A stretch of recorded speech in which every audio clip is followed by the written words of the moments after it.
Hi, welcome to the Itihasa channel. The last time we discussed how Bhima took his mother and his brothers on his body, carried them across the jungles after coming out of the tunnel from the burning palace of Lac, tore through the jungles, bringing down trees that came in his path and tore through these trees and bushes until he came to a clearing and laid them down next to an ashwatha tree or a peepal tree. And incidentally, this place where he laid them down after quenching their thirst was the Hidimbavana, or the forest of Hidimba. And this was a forest of the Rakshasa Hidimba and his sister Hidimbi. Om Namah Shivaya, Om Nagendraya Namaha, Om Amme Narayana, Om Namo Bhagavate Vasudevaya, Om Ganeshaya Namaha, Om Kartikaya Namaha, Om Anjaneyaya Namaha. Swamiye Sharanamayyappo, Om Guruve Namaha. So if you note, I told the Rakshasa Hidimba and his sister Hidimbi. I didn't say the Rakshasi Hidimbi. So there are certain nuances which arise when we discuss these various beings and these various creatures of the past. And today we're going to take a small deviation from the Mahabharata to discuss these nuances and to describe how these various creatures and beings are described in the various stories of the past. And these are stories that come from 15 to 20,000 years ago, not new stories, extremely ancient stories. And so we're going to discuss the wondrous beings and the most marvelous creatures and beings in these wonderful stories of the past. And we're going to discuss how some of these beings can actually defy belief and defy logic. But while they may defy logic, we are going to try to see how they shouldn't defy belief. So if you take the present time, we believe that we are at the frontier of discovery, at the cutting edge of research. And quite similar to how we feel today, 20 or 25 or 30 years back, we felt the same way. At that time, we felt we were at the cutting edge of discovery and relief and research, and we knew everything there was to know in this universe of ours, in this earth of ours. But if I were to tell you 20 years back or 25 years back, that deep down the Marina Trench, 8,000 to 10,000 feet below sea level, there were creatures, there were organisms, there were pathogens, there were various types of living beings that could survive at unimaginable pressures deep down the Marina Trench.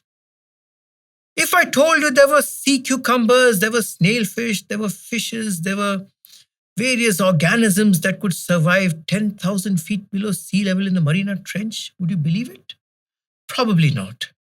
And if I told you there were organisms that would survive in thousands of degrees centigrade temperatures at the mouth of the submarine vents, and a few meters ahead, the temperatures would drop down to 1 degree centigrade.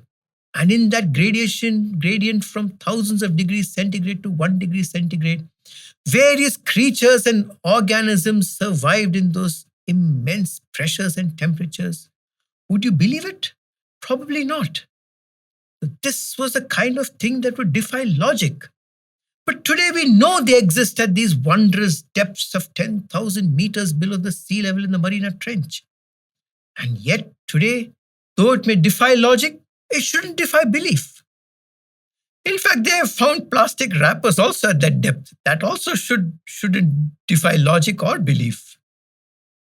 Similarly, if I told you that way in the past, there was a being with a head like a horse and a body like a human, who had an intellectual discussion with the great Maharishi Agastya on the Mahatmya, Lalita Mahatmya and various other intellectual texts. You probably wouldn't believe it, right? But why shouldn't you? Take the great Vedavyasa, for example. He was the one who compiled the Vedas and the Brahmanda Purana. And he has compiled these Vedas and the Puranas so that they remain in posterity, so that they'll be read by people for time immemorial, and they'll be not lost to the memory of people. And so if he has to describe a creature purely of fiction and fantasy, he would obviously eliminate it, because he wouldn't want you to disbelieve everything else written down for the sake of one imaginary creature. And yet in the Brahmanda Purana, he has written about the Hayagriva, the horse-headed being with features like a human being, with the body like a human being and a head like a horse, with intellectual capacity of immense proportions, and who's had this wonderful discussion on the Lalita Mahatmya so many thousands of years in the past. And he's described it and written about it. Why would he write about it if it was a work of fiction? He's written about it because he's seen it and met these beings. And so through the Satya Yuga, the Treta Yuga, the Dwapara Yuga, there are descriptions in various texts, including the Mahabharata, of wondrous beings and wondrous, marvelous creatures. Creatures that we would not imagine today, like the Nagas, the Gandharvas, the Ganas, Kinnaras, Yakshas, marvelous beings that could change their shape and form, shapeshifters, if you may, beings that could fly on their own, and beings that could capable of marvelous things. And if I would tell you that, why wouldn't you believe it?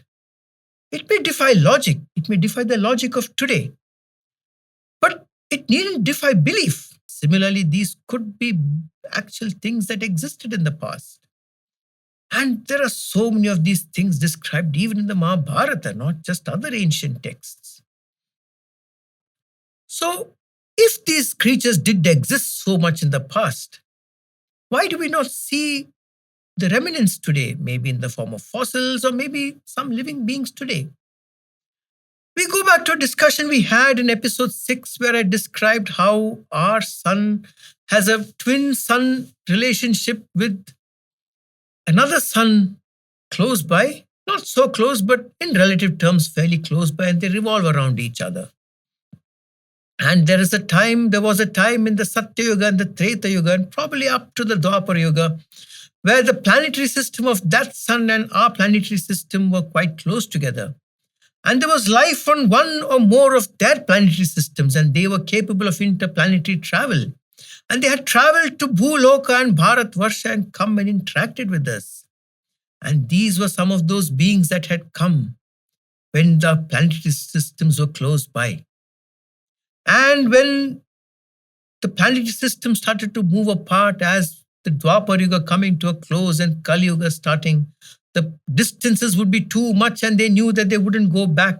They wouldn't be able to traverse the larger distances. And so they all went back towards the end of the Dwapara Yuga, denying us the experience of them being there.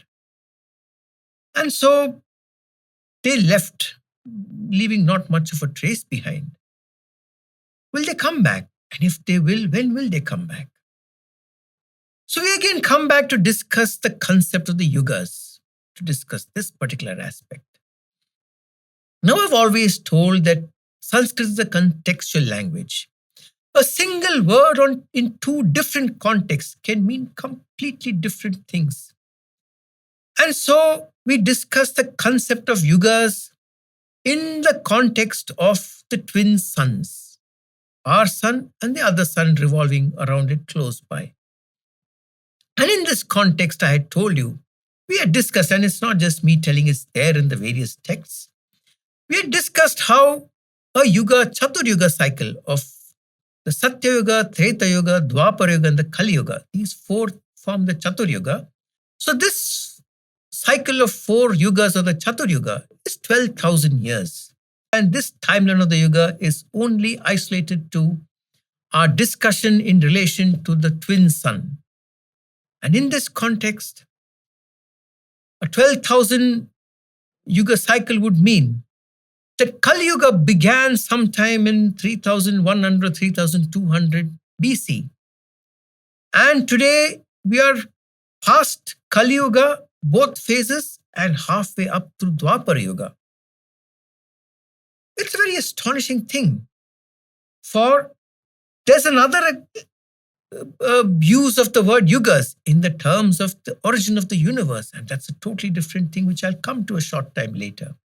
But in this context, where a Chatur Yuga cycle is 12,000 years, and where Kali Yuga started 3,200 years BC, that is around 5,500 years back, we are now crossed both Kali Yugas on the other end of the spectrum and halfway through Dwapar Yuga on the way to Treta Yuga. So it's quite likely that if that planet is coming close to Bhuloka, and if they've not destroyed themselves by now, they would probably start their expeditions to our Bhuloka sometime shortly. Maybe in our lifetime too, we can never really say. And so it's quite possible these wondrous beings may come back in our lifetime, or maybe in our children's or grandchildren's lifetime. But quite surely we might have these interactions in the future. So when we talk about these various beings that used to exist, it's always easier for us to understand these beings if we can have a form of a classification. Now, there are many types of classifications that exist in the various texts, and some of them can be quite confusing, and they'll have various levels of existence. And so, to simplify it, we will discuss all these beings based on two basic spectrums. So the first spectrum is the power or the strength of these beings. And when I say power or strength, I don't mean the physical strength. Of course, the physical strength does play a role, but it's also the strength of the consciousness, the power of the consciousness. So we discussed how all beings, including humans, can develop extreme levels of power of the consciousness by harnessing the pranava, the sound Om, and harnessing the extreme levels of power of the consciousness that are present in the cosmos, the cosmic power. And by intense sadhana, which may last from years and years to centuries to even thousands of years, some of these wondrous divine beings with lifespans that exist for thousands of years may use the power of the pranava, the power of the word Om, the sound Om, to harness with resonance the power of the cosmos, the cosmic power, and to enhance the power of their consciousness. So these beings can be classified on a spectrum of consciousness, with one side having the maximum level of conscious power and the other side being the lowest level of conscious power. And so these various beings can probably be classified all along this spectrum, ranging from the highest level to the lowest level. Of course, the lowest level of conscious power being somebody who would just sit and eat and sleep and spend all his days wasted. And of course, this spectrum will also include animals and birds and various other living creatures.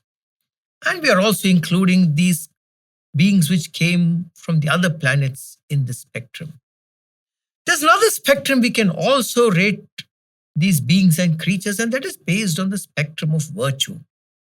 So on one side, you'll have the most virtuous beings, the beings of the maximum virtue, a virtue so beautiful that they will be selfless in their caring of the people around them, of the Bhuloka around them, of Bharatvarsha around them, of the planet around them.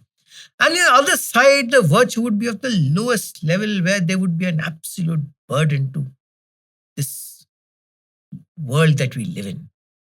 And so on one side, you have a virtue that is exemplified as the most virtuous and the most beautiful. And the other side, the most vile beings, the most horrendous beings, the most cursed beings.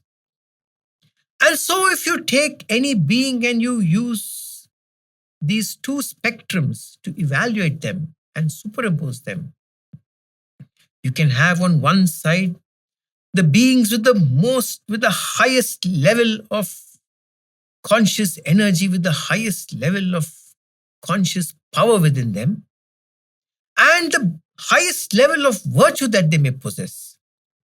So a being with the highest level of conscious energy and a being with that same being, if he or she has the highest level of virtue, then these beings are usually who we refer to as gods, our gods.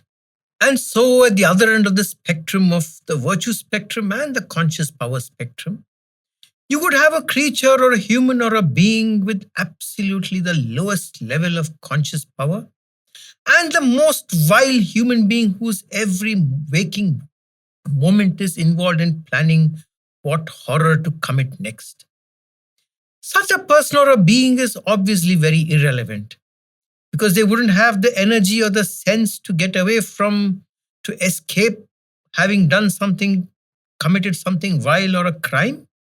And they're easily overpowered by the forces of the day, be it the kshatriyas or the kings, and they will be put down immediately and given the punishment they deserve, and they pose no threat at all. And such people or beings are lost to the memory of history. They are relegated to the dustbin of history. And so at one end, you have the God with immense conscious power and immense virtue. And you could say with great power comes great responsibility. And such a person is who we refer to as a God. But what if you have on the other end of the virtue segment, spectrum, a being with immense conscious power, a being with immense physical power, and yet a being of such vile virtue that they would be involved in absolute horrendous acts of crime, a burden to society, a burden to Bhuloka, a burden to Bharatvarsha, but not easily conquerable because of their immense level of sadhana which they have done and acquired that immense level of consciousness. What would such a being be called? Such a being would be a Rakshasa. Absolute power corrupts absolutely. So when we talk of Rakshasas, they are not a separate breed or a separate come from a separate place, or they do not come from a separate area. They are just either normal human beings or beings from other worldly places who've over the years developed immense level of conscious energy. For example, if you take Ravana, an average human being of great physical strength, very well-read human being, a Brahmana who was well-versed with the Vedas and an extreme Shiva Bhakt. Over the years, with extreme penance, sadhana and tapasya, was able to achieve an extreme level of conscious energy, but used all his conscious energy for doing cruel things, for doing evil things, including taking away, kidnapping the wife of Purushottama Rama and so many other women from so many other places. Such a man was deemed to be a Rakshasa purely because he had immense power, but a horrible virtue. So the other end of the spectrum in virtue and on the highest level of the spectrum in terms of conscious energy. Similarly, you can have various beings with various other attributes and various other powers who are absolutely vile and horrible, who would then be classified under the umbrella term of Rakshasa. The term Asura is more generic than that. An Asura is basically someone who has fought against a Sura or a Deva. He needn't necessarily be bad in terms of virtue. He is definitely powerful in terms of energy, physical and conscious. And such a person or a being who has fought against the Suras or the Devas gets termed to be an Asura and is more in terms of having had bad press rather than actually being bad. And so, having understood vaguely this rough classification, we have now understood who our gods are and who our Rakshasas are. And Hidimba was one such Rakshasa, a Rakshasa of immense strength and power, who used all his strength and power for committing absolute crimes, killing people indiscriminately, eating human flesh and eating people around him and eating the animals around him, and committing every sort of vile crime that you could think of, and yet having unbelievable powers, physical and conscious. Such a person was a Rakshasa. Hidimba was a Rakshasa by that example. But on the other hand, his sister Hidimbi had the same powers as Hidimba had, but was much more virtuous and had a very high level of virtue. So she wasn't a Rakshasi, she was just an elevated being. So while we've discussed our gods and our Rakshasas, I think we should go a little more into detail about our gods. Who are our gods? Who do we refer to as our gods? So when we talk about our gods, as we discussed, if we put these beings into the two spectrums that we discussed, our gods would be people or beings, maybe from this planet, maybe from another planet, of extremely high conscious energy, of extremely high conscious power, acquired over years, centuries, and probably thousands of years of tapasya, of training, of intense sadhana. And over these years, harnessing the power of the cosmos, harnessing the cosmic power through the use of the correct use of the pranava, the sound Om. They've been able to resonate through the years this wondrous cosmic power and imbibe this cosmic power. And they now have a capacity of probably bending time and space also. And these people who have over their lifetimes shown intense virtue, intense steadfastness, intense adherence to dharma. These are the people that today we refer to as our gods. There's a common thread running through all of them. They have all at some point of time or the other been here in Bharatvarsha and in Bhuloka. Some of them stayed on and still stay among us. Some of them came and went, creating an indelible impression on our lives. That was one. The next and the most important. They've all been through hardships. They've all had horrible lives. They've all had the worst that life can offer heaped upon them. And yet, in spite of all of this, they have always remained steadfast. They've always remained straightforward. They've always remained virtuous. Never has bitterness creeped into them. Never has anger creeped into them. They have always accepted their life with a smile. Their lives have had all kinds of horrors heaped upon them by their fellow people and by circumstance, and yet they've remained steadfast. Purushottama Rama, you name every one of them, you name all your gods and look at their lives. It's been a difficult life, but they've remained steadfast. And these are our gods who we look up to and who we try to emulate, who in the face of the most extreme distress have maintained their steadfastness to dharma. And today, we take courage from them, we derive courage from them, we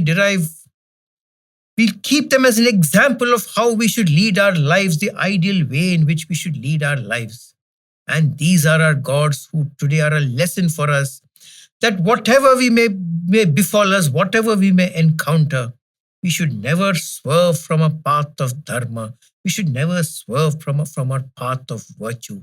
We should never swerve from a path of righteousness. And these are the gods who have today given us the example. They lead by example and they show us the right path. So, are these gods still there? What are these gods? Where are these gods? So, the concept of the god has two aspects. One is in symbolism and one is in reality. So, let's look at symbolism first.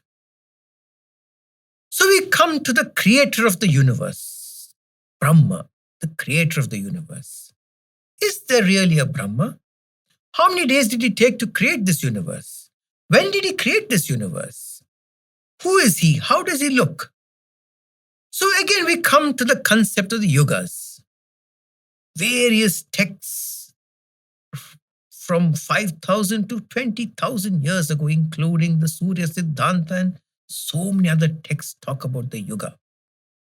In the context of the origins of Earth, the origins of the universe, and the end of the universe, the concept of Yuga is slightly different from the one I mentioned earlier.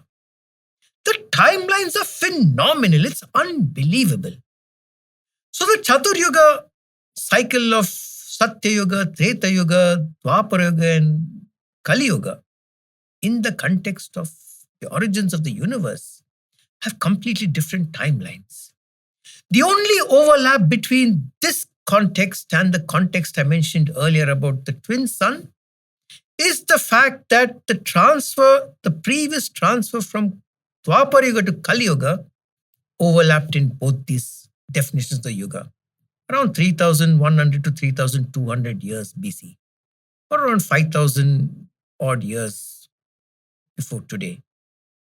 So the only commonality between these two contexts of the Yugas was when the Dwapara Yuga shifted to the Kali Yuga, and that was around 5200 years back.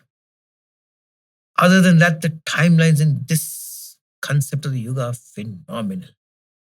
These measurements of Yugas and their conversions, to adjust for context of course, are clearly mentioned in the Surya Siddhanta and in the other Vedic texts from which they have been derived, written almost 10 to 20,000 years ago. It says that one day in the life of Brahma is 365 human days. So all measurements are to be multiplied by 365, the human year to divine year constant if you may. And so a Chaturyuga cycle of 12,000 years, consisting of the 4 yugas, when multiplied by 365, extends to 4.3 million years. And these timelines do not stop at 4.3 million years for the Chaturyuga cycle. The next time scale is the Manvantara, the period of Manu, Swayambhu Manu, the progenitor of the human race, or from the time when mammals first came to Bhuloka. That's the Manvantara. The Vedic texts describe the Manvantara as being equal to 71 yugas. And so if you do the math, 71 into 4.3 million years is around 300 million years.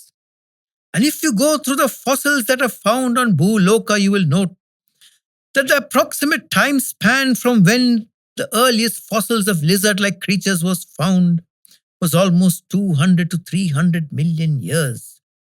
These are timescales mentioned in ancient Indian texts dating back 10 to 20,000 years. That's phenomenal. And then is the Kalpa, or the day in the life of Brahma, which is 1,000 yugas. That's 4.3 billion years. And the Kalpa is used to denote the age of Bhuloka. For the Kalpa has a 12-hour cycle of the day of Brahma and a 12-hour cycle of the night of Brahma. The night of Brahma is the partial dissolution. So a day in the life of Brahma is 4.3 billion years. And after 4.3 billion years, the earth starts to dissolve and the earth starts to get destroyed and the earth starts to be taken over by water. And that is the pralaya, or the partial dissolution. And then there is the Mahakalpa, or 100 years of Brahma.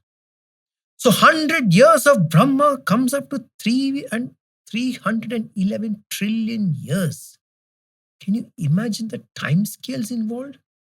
Can you imagine the time scales being discussed 5 to 10,000 years ago in the Surya Siddhanta, where they talk about the life of Brahma?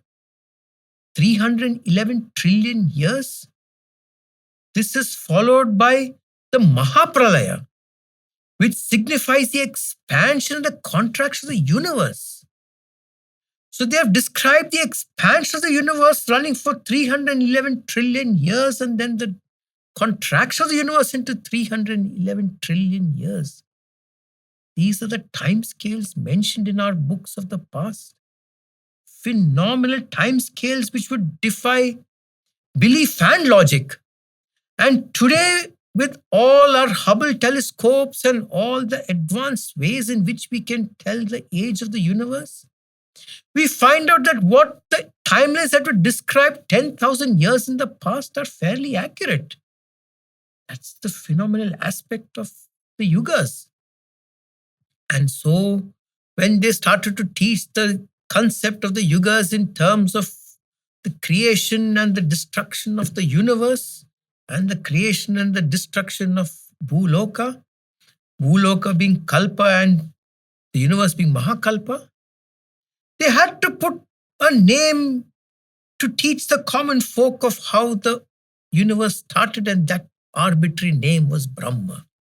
It's not a real human being, but to make you understand the day of Brahma, the minute of Brahma, the breath of Brahma, the lifetime of Brahma. It was just to make you understand the phenomenal timelines. But human beings, as they are, they started to say, oh, if there's a Brahma, he would have created the universe. So let's pray to him. And immediately these people said, no, don't pray to Brahma. It's that imaginary concept just made to make you understand. But then the common folk would say, but if we don't pray to him, what if he destroys the world? He says, no, don't pray to him. And then they created a story where Bhrigu came to meet Brahma and cursed him and said, there shall not be a single temple in your name in all of Bhuloka. Just so that the people understand it's just a concept, it's just a way of understanding the timelines of the universe. There's no actual person called Brahma who lives for 100 years, and in that 100 years, the universe expands, and in the next 100 years of Brahma's life, the universe contracts. So in this dharma, the concept of creation, maintenance, and destruction is purely symbolic. While there definitely was a Shiva back in the day, and probably he still exists today, it's not like he's eagerly waiting to destroy the universe with one swipe of his Trishula. Yes, that is more symbolic than realistic. He's trying to destroy the universe with his Trishula. It's just symbolic. But having said this, what's the reality of the gods? Do they really exist? Were they really there? Are they really there now? And yes, definitely they all existed at one point of time. Every one of them existed.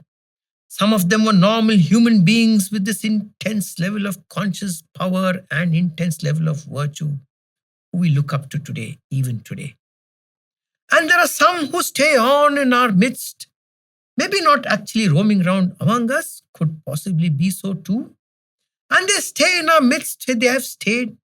For if you can look at all these wondrous beings, would a 15,000-20,000 year lifespan now seem that unbelievable? Couldn't you believe a being or a human who has a lifespan of 15 or 20,000 years? Especially when we've talked about so many other powers and attributes that they have. Why not? There could well be these gods who have lived for 15,000-20,000 years and who still live within among us today, who still live around us today, helping us through this life. They might be somewhere in the Himalayas, in the undiscovered parts of Himalayas, somewhere probably in Kailasha, some probably in some unknown forest somewhere, and some maybe right in our very midst, maybe our very neighbor who has been there for a long time and we didn't know about it. These are the gods who exist today. Or maybe some in some different planet, like maybe like Narayana who stays across the Kshirasagara or the Milky Way. It's quite possible he does come once in a while and visits us to see how we are doing. So when all these gods are around us, do they actually come to each one of our houses and help us out? It doesn't work like that. For this, we have our temples. So these temples are not just places where we would go to pray to an imaginary god.